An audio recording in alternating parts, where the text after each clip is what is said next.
Right now, Amazon is offering some amazing extra perks that come with a job offer. If you start a warehouse job, you can get a $1,000 sign-on bonus. That means you start earning a paycheck right away, plus you get extra cash to use before the holidays. Applying is so easy, you don't even need an interview. It's never been so rewarding to start an hourly job that's close to home. So what are you waiting for? To join the team today, visit amazon.com/sign-on bonus. Amazon is an equal opportunity employer.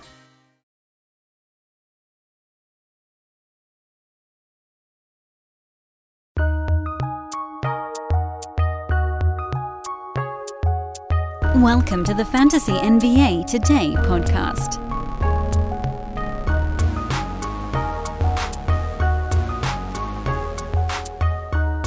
Our second reverse chronological lightning round Monday of the year is here. It's off-season episode. No, that's not right. It's in-season episode number 11. I'll catch on.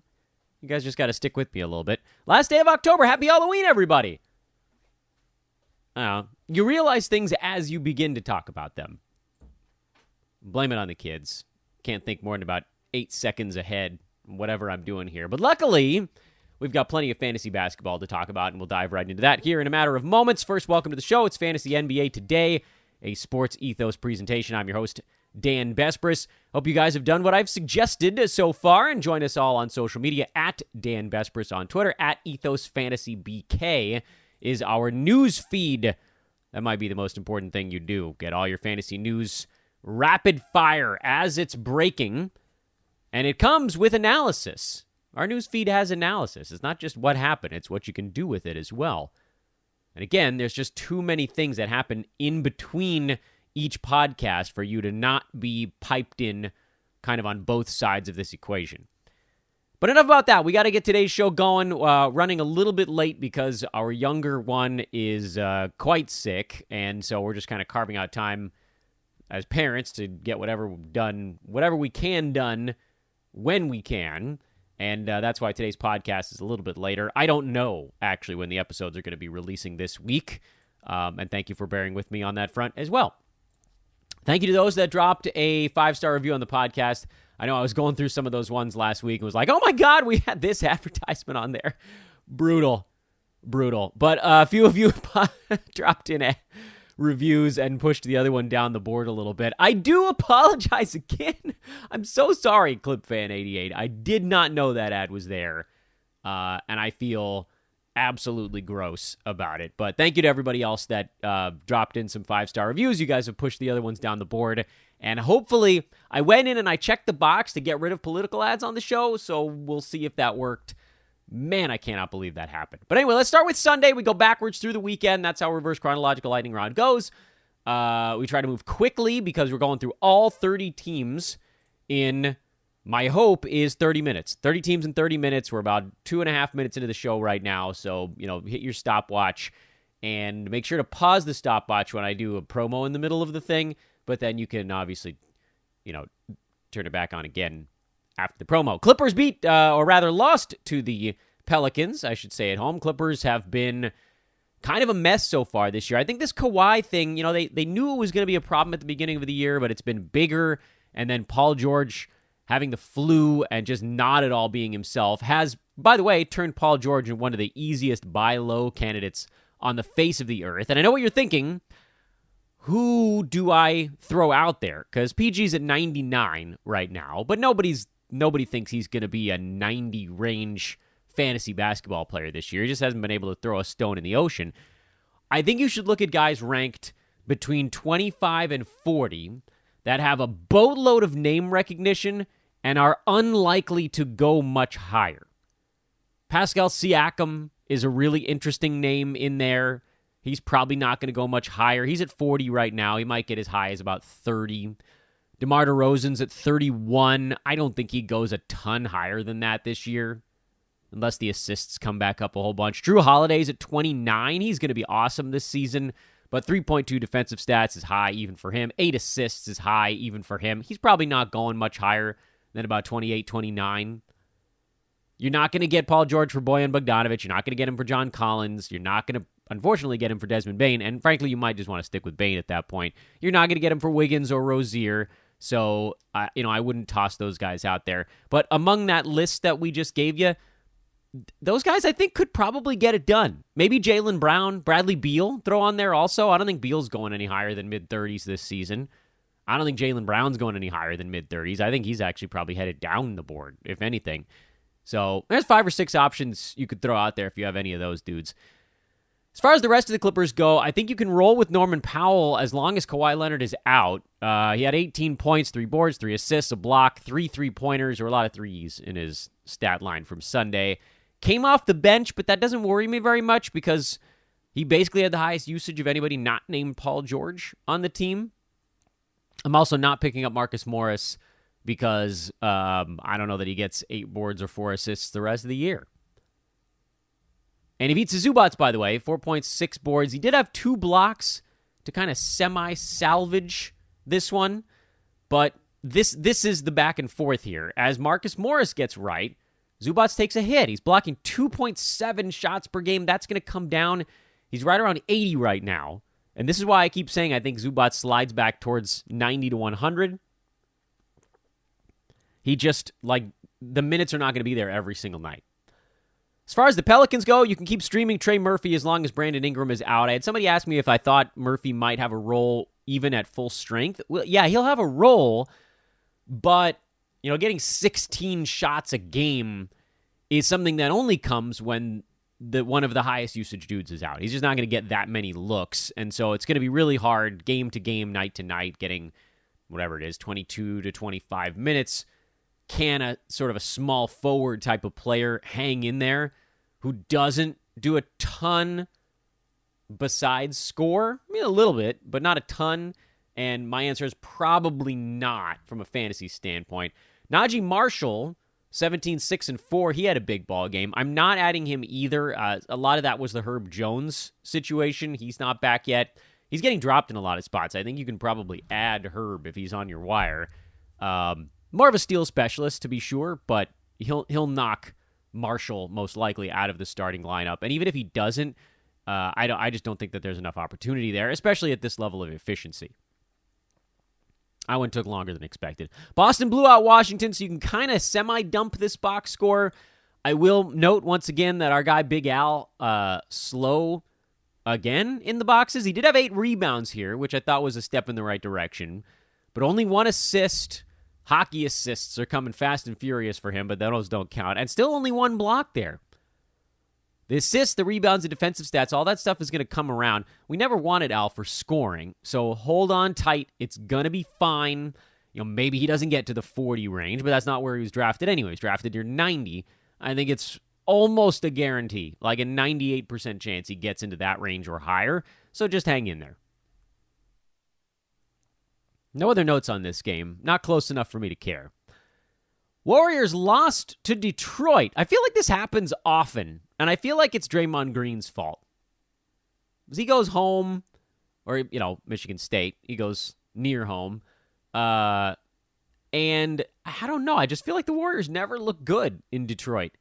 Jordan Poole looked good, so his buy low window is basically obliterated now. He's back to number 80 and on the way up. That's good for him. He's always going to have bigger games when Clay sits, too. Something to kind of keep in the back of your mind on the Jordan Poole front. So, yes, obviously don't overreact to this, but he's been much better the last couple of ball games. Andrew Wiggins, on the other side, has been much worse, not surprisingly. He's down to number 24 now. And, the fact that he's still at 24, even 7 games in, I think is a really good thing. But a lot of this stuff that we knew was going to start to taper off has begun to taper off. And it'll keep going that way. So whatever you can get for him, this is the time to keep trying. Try before the luster completely comes off. On the other side, Jalen Duren hurt in this ball game. He got 15 minutes, probably would have gotten about 22 otherwise. Those extra 7 went back to the starter, Isaiah Stewart, who had maybe his best game as a pro. And he's been better this year. I'll give Beef Stew some credit. He's still number 114 because he hasn't blocked any shots. He hasn't gotten any steals. His shooting from both the free throw line and the field have been terrible. But it does seem like there's a little bit of upward movement for him. I'm not going to really do anything with it. He's mostly rostered. So whatever. I'm not going to buy on him. I'm not even going to try to sell because I don't think anybody's going to buy it off one ball game. So probably just leave it alone. Same story for Sadiq Bey, who had a good ball game. Bojan Bogdanovic, he signed a 2-year extension. So Detroit is invested in him, and he's been awesome for them so far this year. He's still very much a sell high. I ended up with him in a bunch of spots as like the last of the last round picks, thinking, all right, whatever, like maybe he gets 14, 15 shots and does nothing else. And instead, he's gotten 14 shots. He's been brilliant from the free throw line, and he's just making everything right now. However, he's not going to shoot 53% for the year. That's going to come down into the mid to high 40s. His rank is going to drop with it. His scoring will drop with it. And there's just not a whole lot to kind of buttress against that drop-off. But regardless, if he has this level of usage, he'll stay a fantasy value. So I don't think that you can really sell him for much right now. And if you can get 75 range, I would. But I don't know. What's the point? Just ride out the super hot stretch and then make a decision later. Cleveland beat New York. Spida. Donovan Mitchell's been amazing with Darius Garland dealing with this eyeball thing. 38, 3, and 12. He's been incredible. He's a sell high, by the way. Donovan Mitchell's number 10 this year. He was drafted typically third, sometimes even fourth round, and he's going to fall back towards that. When Garland comes back, when he stops shooting 49% from the field, he's not going to have 32 points a game and 7 assists. It's just not going to last all season long. Simple. That's a simple equation. So if you can get someone who's sort of a more steady second rounder for Donovan, I would do it. An early third, I might even consider it. I don't know that there's enough of a profit margin there. Kevin Love, 29 points in 22 and a half minutes off the bench, and he is now inside the top 100. Kevin Love is number 95 in 20 minutes a ball game. He's been brilliant, actually, in his role. And that's, by the way, without basically even bumbling into a defensive stat, which usually he'll bumble into one. Like one every other game or something like that, a little bit more frequently. I can't believe I'm saying this. And I have him on a couple of kind of punt big style teams where his low field goal percent and high free throw fits what I'm trying to do. But he's been a standard league value this year. Unexpected twist, not just a fit guy anymore. Kevin Love, standard league value as a 3-point shooting big man. So you can add him. I don't know that you have to, but you can, and he can replace somebody on your team that just is, I don't know, not good. There isn't much in the way of upside with Kevin, so I don't want to get down that path too far. Dean Wade had another good ball game, but I'm still not buying in on that. Karis LeVert was horrible, as we kind of expected off of the world's biggest game he put up. In the previous one, I think that was against Boston, and then he just, falling off a cliff doesn't even do this game justice. 0 for 9. He went from a 40-burger to 1. He made 1 free throw. Yikes. Oh, boy. Is that bad. LeVert stays in the starting lineup when Garland comes back, which I think the hope is that at some point this week, Darius will return, and then Dean Wade goes to the bench. LeVert, I don't think, has a chance at fantasy value once Garland is back in the mix. He barely had a chance at fantasy value without Garland around. He had that one giant game. Otherwise, he's actually been kind of bad this year, especially on the percentages. And then this one solidified it. As far as New York goes, Isaiah Hartenstein, 27 minutes. Mitchell Robinson wasn't very good in the first half, picked up a ton of fouls in the second half. So you got starter level run. And for Isaiah, that's more than enough.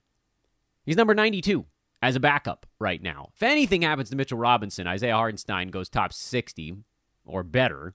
And right now, he's 12-team startable, even as the reserve. We talk about those backup centers a lot on this show, and he's one that stays well above the cut line. Spurs rested everybody, or they were all hurt or something. I don't want to get too much into the Josh Primo thing because I think that the stories are still emerging on it, but it sounds pretty gnarly. You guys can go look up the story. I don't really want to spend podcast time talking about it because it's a little gross. But anyway, so Josh Primo's gone, meaning Trey Jones is sort of unimpeded, and he looked like a guy who was not unimpeded in this ball game. Terrible shooting game, but for Trey Jones, he's locked into a safe role the rest of the way. Jakob Poeltl finally blocked a few shots. He's actually a little bit of a buy low. Poeltl's at 73 on the year, averaging just under 1 block per game, and we know that number's coming up. And then oh man, I love it when Keldon Johnson has a good ball game. Nothing tickles me quite as much. You guys know, because he was like the biggest mid-round investment for the old man squad, which again, inaccurately named given Keldon's not old, but Kevin Durant was kind of the big early investment. If he was around anywhere from 2 through 7 or whatever, I went KD. By the way, he's number 8 right now, which seems almost unbelievable, but speaks to how much the guys in front of him have done to this point. KD's at 32 points, 4.5 boards, 3.7 assists, a steal, 2.2 blocks, almost 2 3-pointers on league-winning percentages, and he's number 8. Jokic, AD, Miles Turner, limited sample size Miles Turner, Luka, Tatum, Steph, and Shea are in front of KD. And I'll tell you, first of all, Tatum's coming down. He's not shooting 56% for a year, so he'll fall behind Durant at some point. Miles will fall behind him at some point. Maybe Luka doesn't. He's not. His free throw stroke hasn't been great, and still he's number 4 because he's averaging 37, 10, and 9. Good gravy, Luka. And then Shea, you've got to figure tapers off at some point. He's at 3.6 defensive stats, and he's made 30 out of 30 foul shots. So I think even when that stuff just levels off, that should move KD, Jokic, Steph, Luka are all up there. So maybe it pushes. Anyway, it doesn't matter. Porzingis has been fine. He hasn't been a massive win in the sort of late, early crop so far. Mostly because his free throw stroke has been weird. If you fix that, he moves back up into that 40 range. And then if the blocks move up towards 2, then he's that top 25 guy that we were looking at. But as the mid-range guys go, as the dudes drafted, between 50 and 75, Keldon was the one. And I tweeted it out. You can pretty much tell my mood based on what Keldon Johnson does on a given night. And 25, 6, and 8, 5 threes, 2 defensive stats, and basically what I would call like a perfect shooting night. Not that he made all of his buckets, but over 50%. Has vaulted Keldon to number 36 per game. I love it. But one thing I do want to take away from this game, besides me tracking Keldon Tracker 2K22, is that when the whole team is out, it seems like the winner is Doug McDermott, who came off the bench and scored 23. Problem is that I can't trust Doug McDermott coming off the bench. Romeo Langford started at 7-7 with 3 defensive stats, played 34 minutes, but I just sort of can't trust it. Over on the other side, you see why it's impossible to trust a bench gunner like Jalen Noel, because if he's off, it's going to be the worst line of the night. Dallas beat Orlando. Luka got a very casual 44 in this ball game. Dorian Finney-Smith, 13, 8, and 2. Sort of a little bit more like what we expected of him. I still don't know if any Maverick besides Luka will finish inside the top 100. That's kind of my running hot take here. Everybody was like, oh, Christian Wood's a shoo-in. He's number 168. He's the 4th Maverick on the list. Behind Luka, Dinwiddie, I think, he's at 113, and then Finney-Smith is at like 150-something. He's just a bit in front of Christian Wood. Maybe someone comes around. I don't know, though. Bull, still trucking. Add and start. I'm not adding RJ Hampton for whatever that's worth. Man, I really want Markelle Fultz to get back. He's have such an easy path to value right now. Meanwhile, the young guys are really struggling. Franz Wagner's number 181. He is a buy low. The question is, I don't know what it would take to pry him away right now. I don't think you could get him for a top 100 guy because somebody probably drafted him at like 65 or 70, 75. And I didn't want him there anyway. Could you get him for like 90 to 100? I don't know. And then Paolo, interesting little footnote here. He's been so bad in the percentages that's now sunk him past the 100 mark. Now, if you're punching either free throw or field goal percent, he moves back into the must-start, obviously, range because he's doing so many good things in points, boards, assists are pretty good, blocks are pretty good, steals are fine.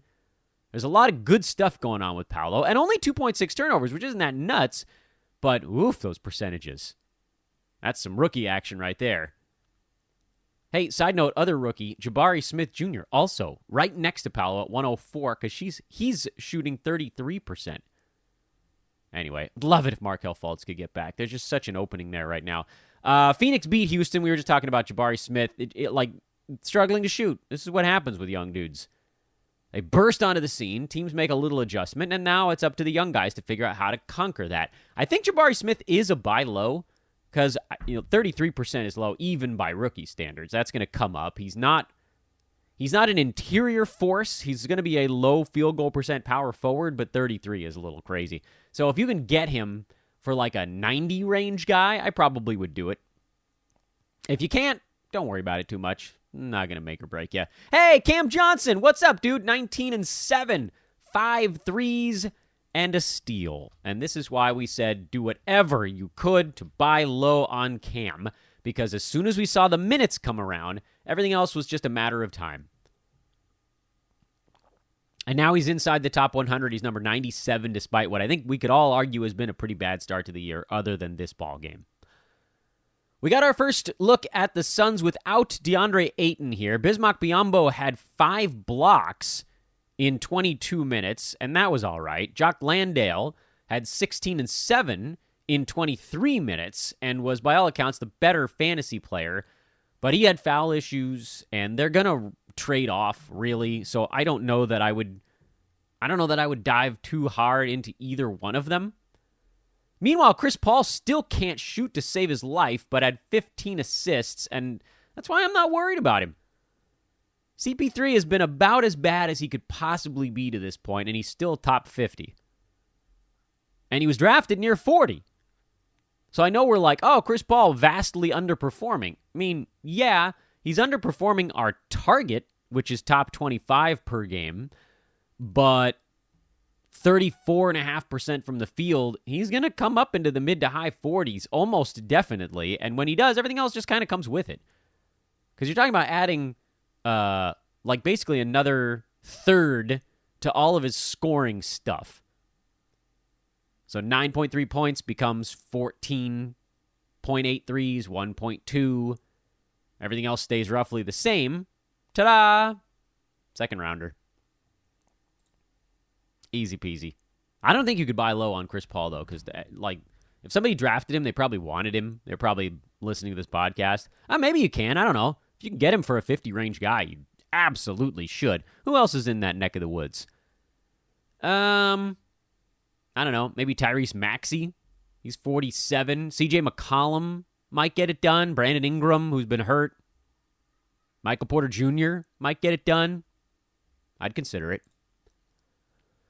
Lakers won a ball game, everybody. Sound the alarms, blow the horns, the whole schlemiel. Jokic was good. AD was good. LeBron was fine. He's coming around. Russ was actually decent in this ball game, but nah. Lonnie Walker, streamer level. Not a guy I'm trusting every single game. I'd rather use him head-to-head when he's got a back-to-back or something like that.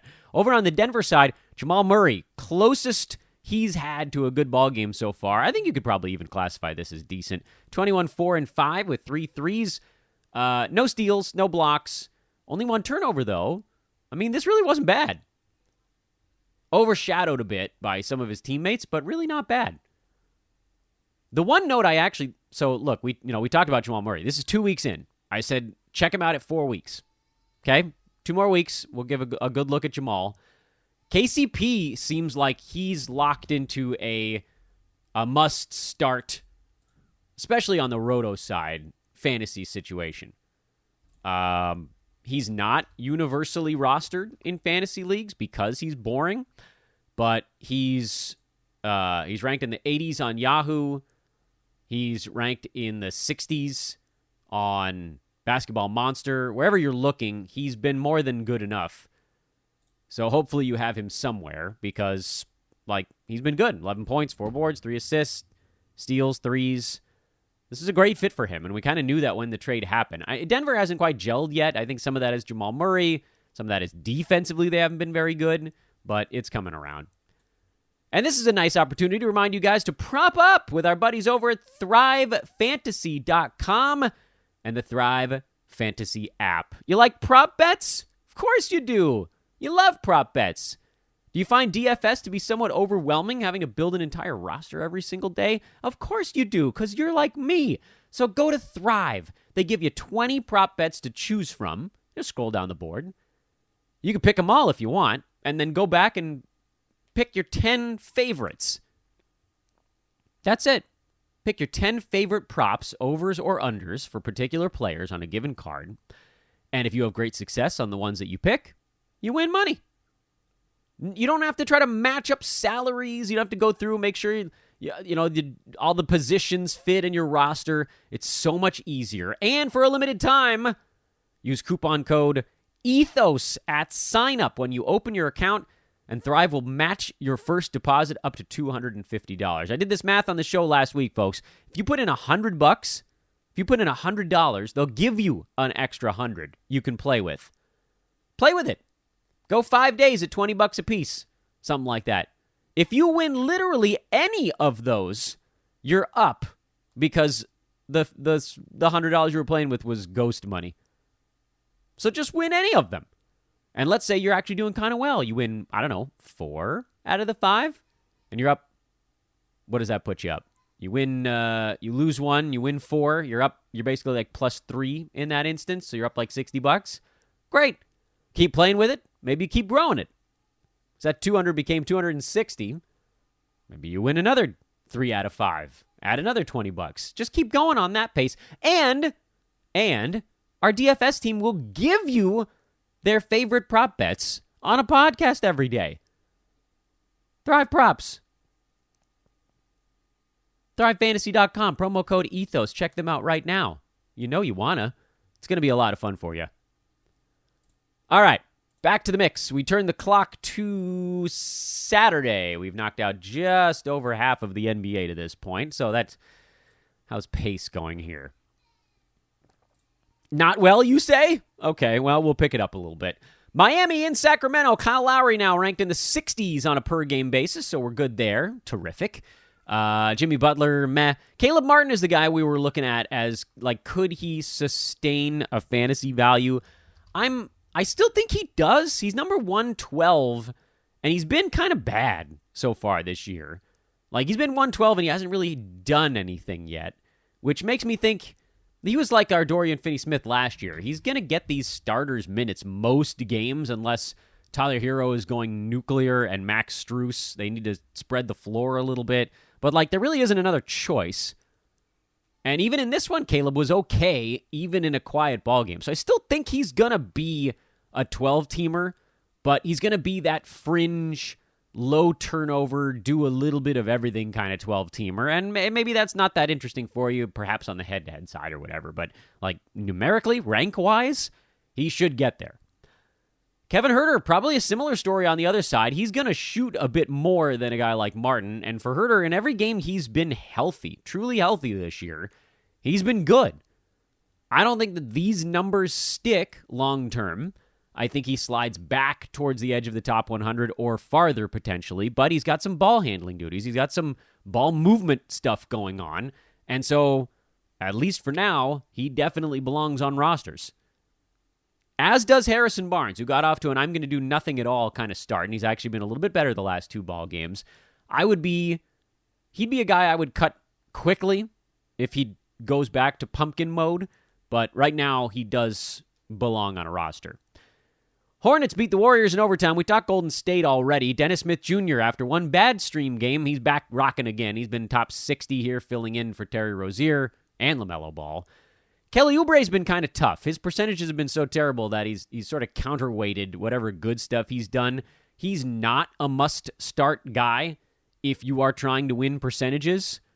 He's probably worth more in a trade to a team that is not competing in a percentage. Gordon Hayward's been a very weird story. He's ranked low because his free throw stroke's been bad and he's been turning it over a lot. But, overall, his numbers are pretty good. He's number 123, but that's 20 points, 4.5 boards, 4.2 assists, and it's really just because the turnovers are high, and he's shooting 5 free throws a game at 77%. If that 77 goes back to mid-80s, where he typically belongs, and the turnovers come down into the 2s, he jumps from 123 to about 75 or 80. So don't panic on the Gordon Hayward thing. He still makes a lot of sense in, frankly, a lot of builds. It's just weird to draft a guy at like 130 that's now a high turnover dude out of nowhere, but, whatever. It's still, that to me is more of a sample size thing. Indy beat Brooklyn. Yikes. Brooklyn is having kind of an unpleasant start to the year. And some of that is because they're 1-5, and some of that is because Kyrie keeps stepping in doo-doo. But either way, it makes me kind of nervous for Durant and Irving. If they don't start winning ball games, this thing could come bursting apart at the seams. From a fantasy standpoint, those guys have been amazing. Royce O'Neal's been very good. Joe Harris played 24 minutes in this game. Seth Curry played 17 and a half. That situation is something to monitor. Nick Claxton has not made a free throw in a month. And for that reason, he's losing playing time, actually, as they go smaller more often. And he's also been killing fantasy teams because of it. We talked about this last week, though. I don't really want to rehash it. But he's a sell guy. If you can still convince someone, like if you can sell him to a punt free throw team, you could probably get something decent back.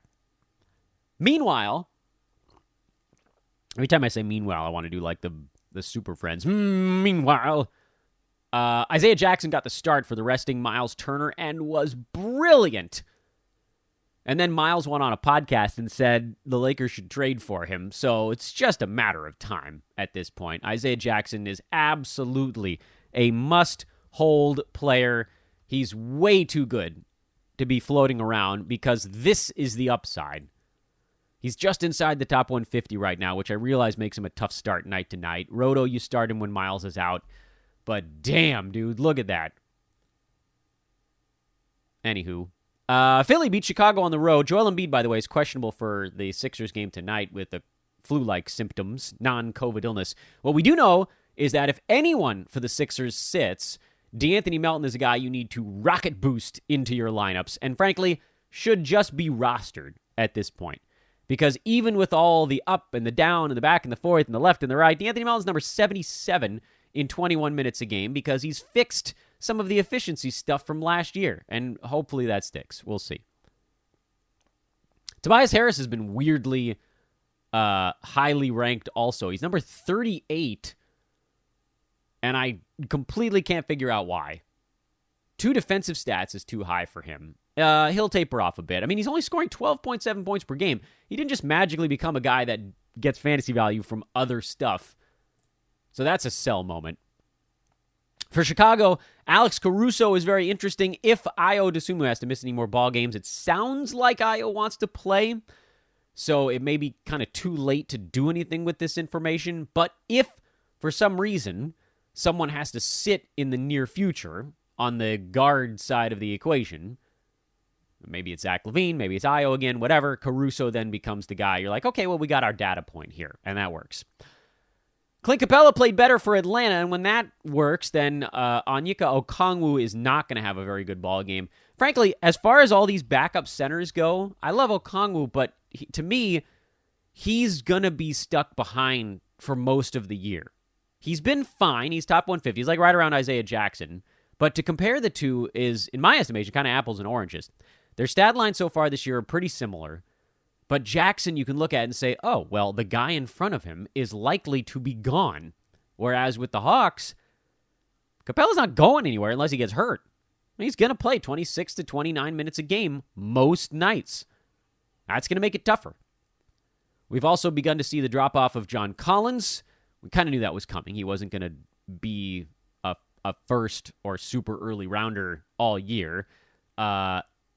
Might argue it's happened more abruptly than we expected because he was number 7 on Wednesday. Now he's in the 3rd round, like 4 days later. But again, like we knew this was coming.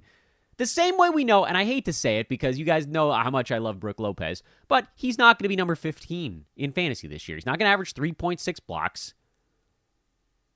And that's honestly as far as you need to go with this. He's not going to average 3.6 blocks, and frankly, his number of shots per game is probably going to come down as Chris Middleton gets healthy. He's taking 11.5 shots a game. That's probably going to come back down towards 9.5 or 10. So the threes, the scoring, the blocks, all of that stuff is coming down. I love Brook Lopez. I have him in a bunch of places because he was like the last name on the old man squad because he was getting drafted so damn late. But at the same time, he's going to fall off. Again, the question becomes, what could you get back? Could you get a top 50 guy? Doubt it. 60? Doubt it. 70? Maybe. 80? Probably. But at that point, I think Brook Lopez was going to be in the 80 to 90 range anyway. So why am I moving him then? Drew Holiday just completely exploded in this ballgame. He was amazing. And his buy low window is gone. Utah beat Memphis in a nail-biter. The Jazz are quietly not bad. They're 5-2 so far this year. We did get some data from this ballgame. First, Kelly Olynyk was awesome. So good to see him bounce back. And again, it was sort of this like we knew his percentages were not going to be that terrible. Turnovers are still weirdly high, but he's kind of orchestrating a bit out of the center spot. Lauri Markkanen was good. Vanderbilt was solid enough. Minutes weren't as high as I'd like, but whatever. Jordan Clarkson, solid enough again. The story on this one, Mike Conley rested because this was a back-to-back, and Colin Sexton got 32 minutes. Now, the impression we were given by the Jazz was that Sexton's minutes were being held in check a little bit because he was coming back from this big injury. But they kind of turned him loose in this ballgame. And now I'm very curious what that means for him when Conley's back. Does he go right back down to 20 minutes a ballgame? Or was this kind of their way to bust him through? Keep a very close watch on that. Sexton should remain on rosters until we know what the hell's going on out there. And then we'll work from that point. Memphis got a huge one from Desmond Bane. Tweaked an ankle a little bit in this ballgame. Ja sat it out, so Tyus Jones, that's a really obvious replacement play. I don't like Dylan Brooks' fantasy game. I know that his numbers are going to be inflated here by the fact that he had one big ball game, but guess what? He's still outside the top 200. So, nah. We talked Dallas already. Oklahoma City, Jalen Williams came back, played 27 minutes and looked really good. Probably deserves a speculative ad at the very least. Trey Mann, 26 minutes. He didn't really get the usage. They kind of just went all Shea in this wild road win. Lou Dort, I'm not into his fantasy game. Darius Baisley, I'm not into his fantasy game. I'm trying to, my only real debate with the Thunder is, do I bother with Jalen Williams? Do I bother with Trey Mann? And the answer right now is, yeah, probably might as well. Depending on who the drops might be, but at least we can kind of see how that situation plays itself out and then make our call after that. And now the proverbial did anybody not play Saturday or Sunday question. I should always check this before I come on the pod, but I never do. And I think the answer was Toronto. Getting that right? And luckily we don't really care. Toronto's set in stone. Although Freddie VanVleet is questionable. If he's out, they might go big. And we've seen this before. Chris Boucher is the winner anytime a Raptor sits. And Freddie VanVleet looked like he might have been hurt in that ballgame. He put up a Karis LeVerttion line. But Boucher's a guy to keep an eye on. You don't need to have him all the time, for sure. I don't know anybody that does, really, is like sitting on Boucher this year. But we know that when a Raptor is out, he tends to be the beneficiary. So, maybe we wait and get that data point if Freddie does sit this one out. And I'm fine with that. There's sort of no reason to go too fast this early in the year. But that's my expectation, at the very least. And I think that's 30. I feel like I got to be missing one. How could it only be one team? Shouldn't it have been two? I guess there were some back-to-backs in there, so it wasn't an even number of clubs. I'm scanning the list now while you're listening to me doing the podcast, and I'm pretty sure I talked about all these other teams. Portland! There it is, Portland! I knew there was one more. You guys were probably screaming at me about it, too. No Dame for a little bit longer. Anthony Simons went big, no surprise there. Nurk had to go big, no big surprise there. Jeremy Grant had to go a little bit bigger. Josh Hart is dinged up. Took I think his bell rung, a head injury. Shaden Sharp, I'm not seeing enough fantasy stuff to make an ad there. Justice Winslow would be the more interesting name if Hart has to miss some time, but we know Winslow has his big percentages issues. So I think I would probably just ride Nurk, Simons, and Grant with Dame out and Hart out, I should say, and then, just take the extra stuff from the established names in that group. No reason to stretch ourselves too thin. And that is your reverse chronological lightning round. Again, a reminder to go check out Thrive Fantasy and the Thrive Fantasy app. If you have a moment to please add a 5-star review to the podcast. We got a nice little chunk there late last week. So thank you to everybody that did so. See if we can roll up a few more today. And you'll be my best friend. But either way, I'll be getting back out on Twitter as often as I can. Again, mention that we do have some sick children going on around here, so it's a little messy, but I will do my level best, as they say. I am Dan Vespers. This is Fantasy NBA Today. We will talk to you guys tomorrow at some point. So long.